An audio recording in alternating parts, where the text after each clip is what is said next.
नमस्कार बच्चों, आप लोगों का फिर से स्वागत है हिंदी के सर की कक्षा में। आज हम करने वाले हैं कार्यपत्रिका 30 पर चर्चा।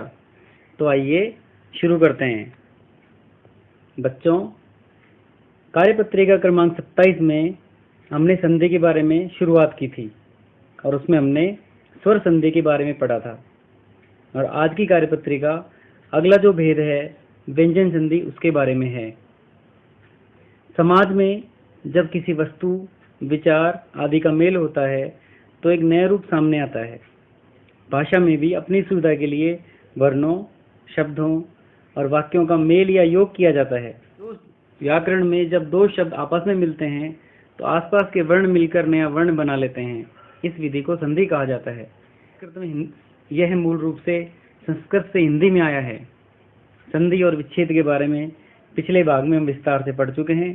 पहला भेद स्वर संधि को हम पढ़ चुके हैं। यहाँ पर दूसरे भेद व्यंजन संधि का परिचय दिया जा रहा है।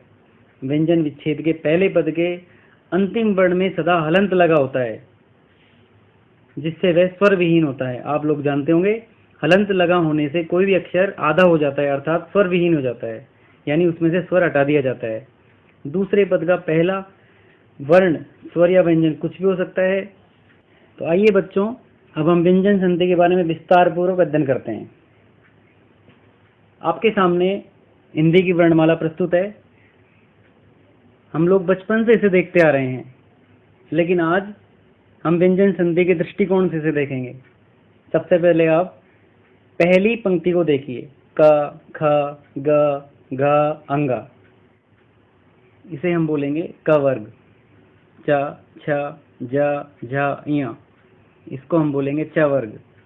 ट, ठ, ड, ढ, ण, इसको हम बोलेंगे ट वर्ग। त, थ, द, ध, न, इसको हम बोलेंगे त वर्ग। प, फ, ब, भ, म, इसको हम बोलेंगे प वर्ग। इस प्रकार पूरी वर्णमाला वर्गों में विभाजित है। इसी क्रम में हम ऊपर से नीचे पढ़ेंगे। क, च, ट, त, प, ये प्रथम वर्ण है। फिर दूसरी पंक्ति का द्वितीय वर्ण, फिर तृतीय वर्ण, चतुर्थ वर्ण और पंचम वर्ण। तो इसको ध्यान से देखिए। इसको ध्यान से देखने के बाद ही हमें व्यंजन संधि स्पष्ट समझ में आएगी। चलिए हम आगे बढ़ते हैं। व्यंजन संधि, व्यंजन से स्वर अथवा व्यंजन के मेल से उत्पन्न परिवर्तन या विकार को व्यंजन संधि कहते हैं। ये तो होगी व्यंजन संधि की परिभाषा। अब इसके कुछ नियम अथवा सूत्रों की तरफ हम बढ़ते हैं। यदि म के बाद कोई व्यंजन आए तो म का अनुस्वार हो जाता है, या वह बाद वाले वर्ग के पंचम वर्ण में भी बदल सकता है। उदाहरण देखिए, अहम जमाकार। यहाँ पर जो म और हलंत लगा हुआ है वो क के साथ मिल करके और अनुस्वार में बदल गया है। आप देख सकते हैं, अहंकार हो गया वो। इसी तरह दूसरा उदाहरण देखिए, सम जमा गम। माँ का पंचम वर्ण के हिसाब से अनुस्वार में परिवर्तन होकर के और संगम हो गया है। अब चलते हैं दूसरे सूत्र की तरफ। यदि त और द के बाद ल रहे तो त, द, ल में बदल जाते हैं, और न के बाद ल रहे तो न का अनुनासिक के बाद ल हो जाता है। जैसे उत जमा लास, इसका त ला में बदल गया और परिवर्तित हो गया उल्लास में। इसी तरह महान जमा लाभ, महान लाभ बन गया। सूत्र क्रमांक 3, किसी वर्ग के पहले वर्ण, जैसा कि मैंने पहले बताया था कि प्रथम वर्ण जो प्रथम पंक्ति में ऊपर से नीचे की तरफ आ रही हैं, क, च, ट, त, प, का मेल किसी स्वर या वर्ग के तीसरे चौथे वर्ण या र, ल, व में से किसी वर्ण से हो तो वर्ग का पहला वर्ण स्वयं ही तीसरे वर्ण में परिवर्तित हो जाता है। जैसे दिक जमा गज, यानी क जो है उसका तीसरा वर्ण ग, तो वो जो क है वो ग में बदल गया, इसलिए दिग्गज हो गया, अर्थात वर्ग के तीसरे वर्ण से संधि। इसी तरह दूसरा उदाहरण देखिए, षट जमा आनंद। ट बदल गया ड में, तीसरा वर्ण षडानंद, किसी स्वर से संधि। षट जमा रिपु, षड रिपु, र से संधि। इसी प्रकार और उदाहरण आप देखिए, जगत जमा ईश बराबर जगदीश। यहाँ पर गलत छपा हुआ है, इसको जगदीश बोलेंगे। सत जमा अनुसार, तदनुसार। वाक जमा दान, वागदान। दिक जमा दर्शन, दिग्दर्शन। वाक जमा जाल, वागजाल। यहाँ पर भी अशुद्धि है, इसमें आ की मात्रा लगाएंगे, वागजाल बोलेंगे, ग आधा हो जाएगा। अप जमा ईंधन, अभिंधन। अब आगे चलते हैं अगले सूत्र की तरफ। यदि क, च, ट, क, प के बाद न या मैं आए तो ये क, च, ट, त, प अपने वर्ग के पंचम वर्ण में बदल जाएंगे। इनका पंचम वर्ण हम देख ही चुके हैं। का अंगा, चा का इया, टा का अणा, ता का ना, पा का मा पंचम वर्ण। आप पृष्ठ को बदल करके और वर्णमाला के हिसाब से भी देख सकते हैं। वाक जमा मय बराबर वांग्मय। अप जमा में अम्मय। षट जमा मार्ग, षण्मार्ग। जगत जमा नाथ, जगन्नाथ। यहाँ पर भी अशुद्धि है, इसको ठीक कर लीजिए, जगन्नाथ। इत्रानी दो बार ना है, एक आधा ना, एक पूरा ना और आकी मात्रा, जगन्नाथ। उत जमा नति, उन्नति। यहाँ पर भी अशुद्धि है, ठीक कर लीजिए, इसको उन्नति बोलेंगे। षट जमा मास, षण्मास। चलिए अगले सूत्र की तरफ। सकार और त वर्ग का शकार और च वर्ग के योग में शकार और च वर्ग तथा शकार और ट वर्ग के योग में शकार और ट वर्ग हो जाता है। जैसे श जमा श, ये सूत्र है। रामस जमा शेते, रामशेते। इसी प्रकार सूत्र है त जमा च, सत, ये बन गया सत। चित, सत जमा चित बराबर सचित। त जमा छ, इसका उदाहरण है महत जमा छात्र, माँ छत्र। त जमा न, उदाहरण है महत जमा णकार, महनकार। इसी प्रकार श जमाता, दृश जमाता, दृष्टा। आइए अगले सूत्र को देखते हैं। सूत्र नंबर 6।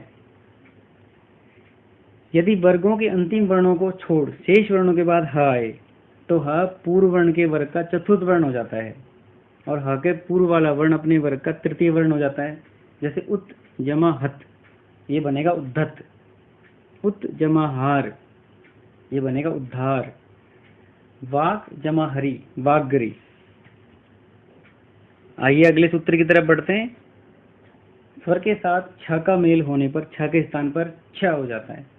जैसे परि जमा छेद, इसका बनेगा परिच्छेद। र में अस्वर जुड़ा हुआ है। शाला जमा छादन, शालाच्छादन। आ जमा छादन, आच्छादन। अगले सूत्र की तरफ देखिए। त या द का मेल च या छ से होने पर त द के स्थान पर च होता है। ज या झ होने पर ज हो जाता है। ट या ठ से होने पर ट होता है। ड या ढ होने पर ड और ल होने पर ल होता है। जगत जमा छाया, जगत छाया। यहाँ पर ता का च बन गया। उत जमा चारण, यहाँ पर ता का चा बन गया, उच्चारण। सत जमा जन, यहाँ पर ता का ज बन गया, सज्जन। तत्लीन, यहाँ पर ता का ल बन गया, तल्लीन। उदाहरण से आप ध्यान से समझ सकते हैं। सूत्र क्रमांक 9। त का मेल किसी स्वर ग, घ, द, ध, ब, भ, र होने पर त के स्थान पर द हो जाता है। जैसे सत जमा इच्छा, सदिच्छा। जगत जमा ईश, जगदीश। तत् जमा रूप, तद्रूप। भगवत जमा भक्ति, भगवत भक्ति। अगले सूत्र की तरफ बढ़ते हैं। सूत्र क्रमांक 10। त या द का मेल श से होने पर त या द के स्थान पर च और श के स्थान पर छ हो जाता है। जैसे उत जमा श्वास, उच्छ्वास। सत जमा शास्त्र, सत्शास्त्र। अगले सूत्र की तरफ बढ़ते हैं। त या द का मेल ह से होने पर त द का स्थान पर द और ह के स्थान पर ध हो जाता है। जैसे पद जमा हति, पद्धति। द का ध हो गया। उत जमा हार, उद्धार। आइए अगला सूत्र देखते हैं। म का कैसे में तक किसी वर्ण से मेल होने पर म का स्थान उस वर्ण वाले वर्ग का पांचवा वर्ण हो जाएगा। जैसे सम जमा तुष्ट, संतुष्ट। सम जमा योग, संयोग। प्रकार बच्चों हमने व्यंजन संधि के सूत्र सारे समझ लिए हैं। अब हम आगे बढ़ते हैं। अब हमें कुछ शब्दों की संधि बनानी है। आपकी कार्यपत्रिका में एक प्रश्न दिया हुआ है कि निम्नलिखित शब्दों की संधि कीजिए और संधि का नाम बताइए। उच्चारण, दिक् जमा गज, अच जमा अंत, सम जमा पूर्ण, परि जमा नाम, अभि जमा शेष, तत् जमा हित। हमको इन शब्दों की संधि करनी है, तो मैंने आपके लिए इसका हल किया है। उत जमा चारण, ये बनेगा उच्चारण। इसका सूत्र सामने दिया हुआ है, त जमा च बराबर च हो जाएगा। दिक् जमा गज दिग्गज, अच जमा अंत अजंत, सम जमा पूर्ण संपूर्ण, परि जमा नाम परिणाम, अभि जमा शेष अभिषेक, तत् जमा हित तद्धित। आप स्वयं भी इन्हें समझने का प्रयास कीजिए। निम्नलिखित संधि का विच्छेद कीजिए तथा उसका नाम बताइए। बच्चों, इस प्रश्न में हमको संधि विच्छेद करना है। परिणाम का संधि विच्छेद होगा परि जमा नाम। इसका सूत्र मैंने आपके लिए सामने लिखा हुआ है, र जमा न बराबर अणा। स्वच्छंद, स्व जमा छंद। उड्डयन, उत जमा डयन। सद्भावना, सत जमा भावना। आइए अगले प्रश्न की तरफ बढ़ते हैं। ये प्रश्न आप अपने आसपास की बातचीत में बहुत से संधि वाले शब्दों को सुनते हैं। ऐसे 20 शब्दों को छांट कर लिखना है। आसपास की बातचीत में हम जो शब्द सुनते हैं उनमें से हमें व्यंजन संधि वाले शब्दों को छांट कर लिखना है, जैसे सम्मान, सज्जन, उज्जवल आदि। इस प्रकार कुछ शब्द मैंने आपके लिए लिखे हैं, आप 20 शब्द छांट कर लिखिए। तो बच्चों, आज की कक्षा में इतना ही। अगर आपको संधि विच्छेद या संधि के बारे में कुछ शंका है तो मुझे कमेंट बॉक्स में लिखकर अवश्य बताएं। अगली कक्षा में फिर मिलेंगे विसर्ग संधि के साथ। धन्यवाद।